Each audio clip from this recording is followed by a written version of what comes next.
December 12 మనకు ముక్కోటి ఏకాదశి. ఏకాదశిని వైకుంఠ ఏకాదశి అంటారు. ఏకాదశి తిథి రోజున గోవు కనిపిస్తే చాలు ఈ యొక్క పనిని చెయ్యండి. ఆవు కనిపిస్తే ఈ పని చేస్తే చాలు. 12 ఏళ్ల దరిద్రం పోతుంది. అలానే కాకుండా 12 తరాలకు సరిపడ్డ డబ్బు వస్తుంది అని మనకు శాస్త్రాలు చెబుతున్నాయి. కాబట్టి ఏకాదశి తిథి రోజున చక్కగా ఇలా ఆచరించండి. ఇలా కనుక ఆచరించినట్టయితే మీ జీవితం అనేది మారిపోతుంది. చక్కటి యోగం అనేది ప్రాప్తిస్తుందని మనకు పండితులు శాస్త్రాలు చెప్పడం జరుగుతుంది. ఈ ముక్కోటి ఏకాదశి పరమ పవిత్రమైనది, చాలా శక్తివంతమైనది. కాబట్టి ఈ రోజున కనుక మనము ఇలా విధి విధానాలను కనుక ఆచరిస్తే చక్కటి ఫలితాలు వస్తాయి. అలాగే కాకుండా ఇంకొకటి ఏంటంటే కనుకనండి, వైకుంఠ ఏకాదశి లేదా ముక్కోటి ఏకాదశి తిథి రోజు మనం ఇలాంటి నియమాలు పాటించుకుంటే సంవత్సరం మొత్తం కూడా ఏంటంటే స్త్రీ మహావిష్ణువు యొక్క అంటే అనుగ్రహం లభిస్తుందన్నమాట. స్త్రీ మహావిష్ణువు యొక్క అనుగ్రహంతో పాటు అష్టైశ్వర్యాలు ప్రాప్తించి సకల శుభాలు కలుగుతాయి. చక్కటి వృత్తి, ఆరోగ్యము, ఐశ్వర్యము కలగటానికి అవకాశం ఉంటుంది. అలానే కాకుండా చక్కగా ఉండటానికి కూడా అవకాశం ఉంటుందని మనకు పండితులు చెబుతున్నారన్నమాట.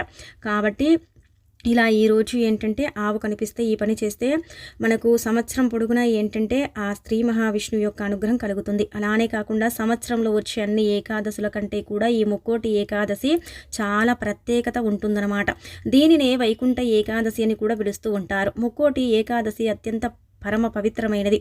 ఎందుకంటే ఈరోజు 33 మంది అంటే కోట్ల దేవతలు వైకుంఠానికి వెళ్ళి ఉత్తర ద్వారము గుండా అంటే వైకుంఠంలో స్త్రీ మహావిష్ణువుని దర్శించుకుంటూ ఉంటారు.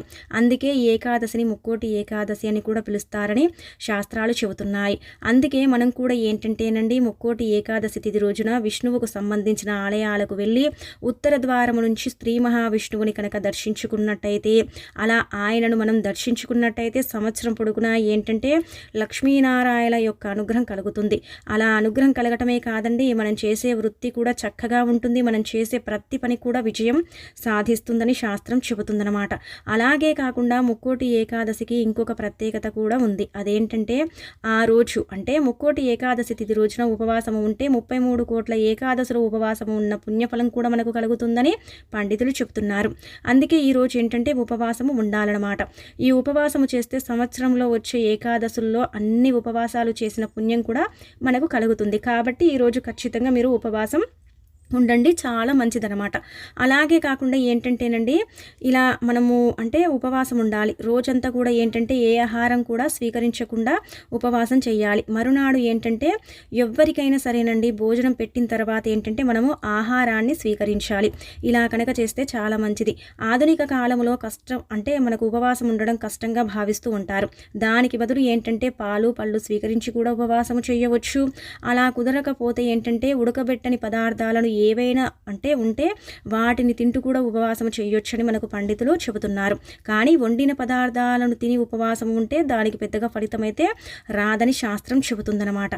అలాగే కాకుండా హరినక్తము అనే విధానాన్ని కూడా పెట్టారు. హరినక్తము అంటే ఇలా కూడా మనం ఉపవాసం చేయవచ్చు. రాత్రికి గోధుమ రవ్వతో చేసిన పదార్థం, గోధుమ రవ్వ అంటే ఉప్మా లాంటివి తిని కూడా ఉపవాసము చేయవచ్చు. నియమాలను ఆచరించుకుంటూ ఉపవాసము ఉండవచ్చు. కానీ గర్భిణీ స్త్రీలు, ఆరోగ్యం బాలేని వారు, చిన్న పిల్లలు, ఏదైనా ఇబ్బంది ఉండేవారు మాత్రం ఉపవాసం ఉండకూడదు. ఈరోజు ఖచ్చితంగా మనం ఏంటంటే విష్ణువుకు సంబంధించిన విష్ణునామాలను అంటే స్మరించుకుంటూ ఉండాలి. ఉపవాసం బదులు ఏంటంటే ఓం నమో నారాయణాయ నమః అని జపించుకోవాలి. లేదంటే ఓం నమో భగవతే వాసుదేవాయ నమః అనేసి మనం రోజులో కనీసం ఒక 101 సార్లు అంటే సరిపోతుందన్నమాట.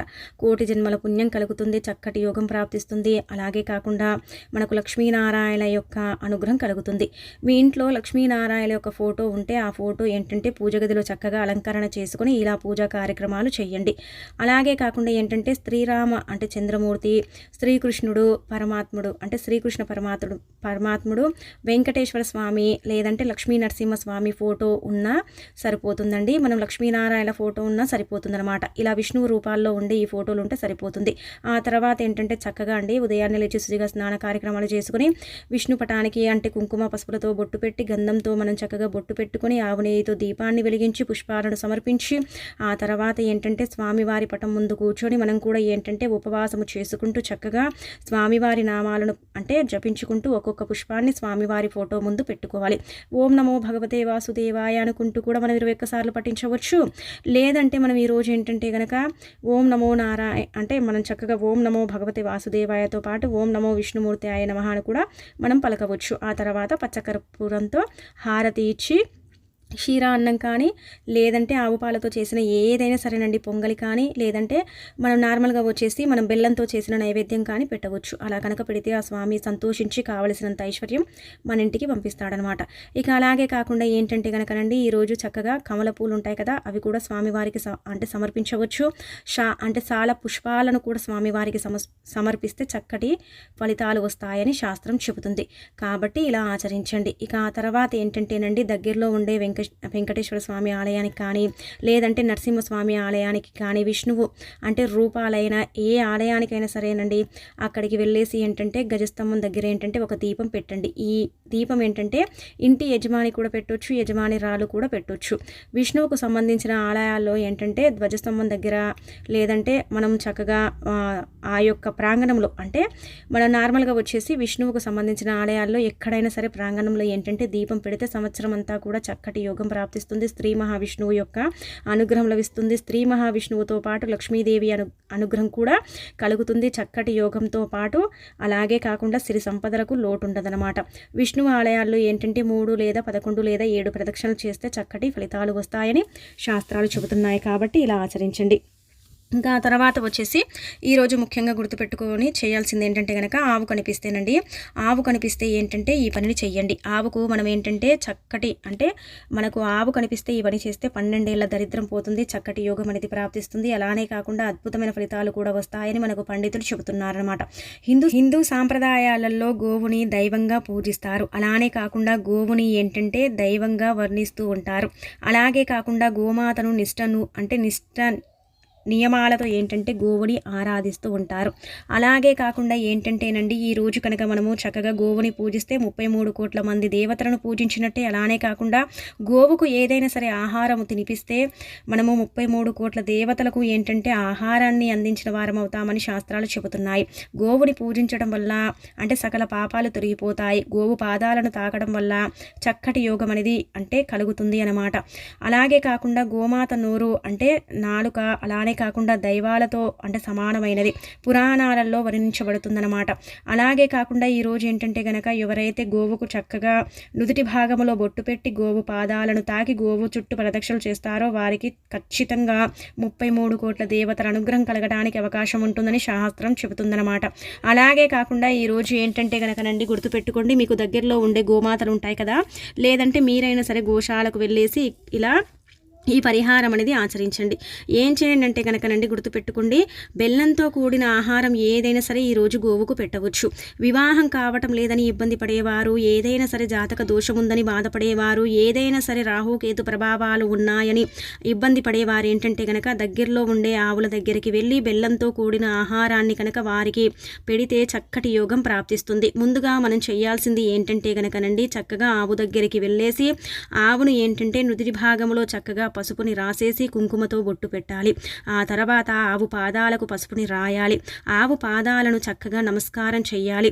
33 కోట్ల మంది దేవతల స్వరూపమైన ఈ ఆవుని ఈరోజు ఇలా పూజించి ఆ తర్వాత బెల్లంతో కూడిన ఆహారం కూడా పెట్టవచ్చు. లేదంటే విద్యా ఉద్యోగం రంగాల్లో బాగా రాణించాలంటే క్యారెట్ని తినిపించటం వల్ల మంచి అంటే ఫలితం ఉంటుందని శాస్త్రం చెబుతుందన్నమాట.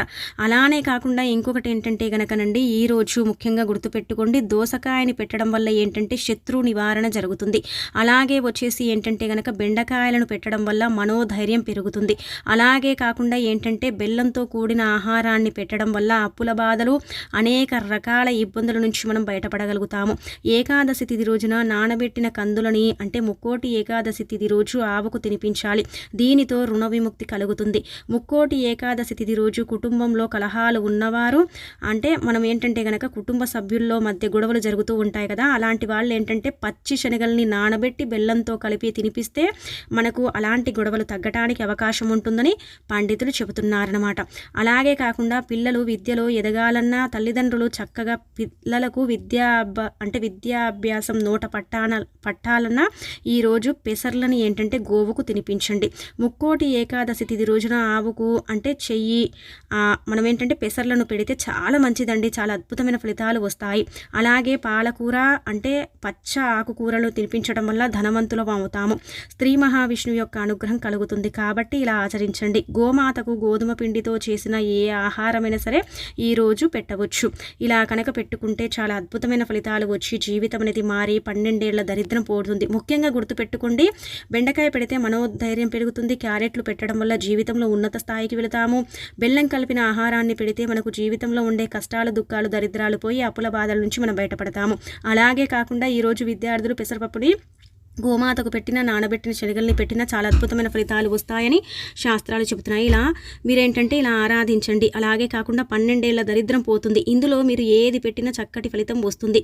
పచ్చగడ్డిని పెట్టడం వల్ల 12 ఏళ్ల దరిద్రం నుంచి మీరు బయటపడి చక్కటి యోగాన్ని కలిగించుకున్న వారవుతారని పురాణాలు చెబుతున్నాయి. కాబట్టి ఇలా ఆచరించేసి చక్కటి ఫలితాన్ని పొంది మీ జీవితాన్ని మార్చుకోండి. జీవితంలో ఉండే కష్టాలు తొలగుతాయండి.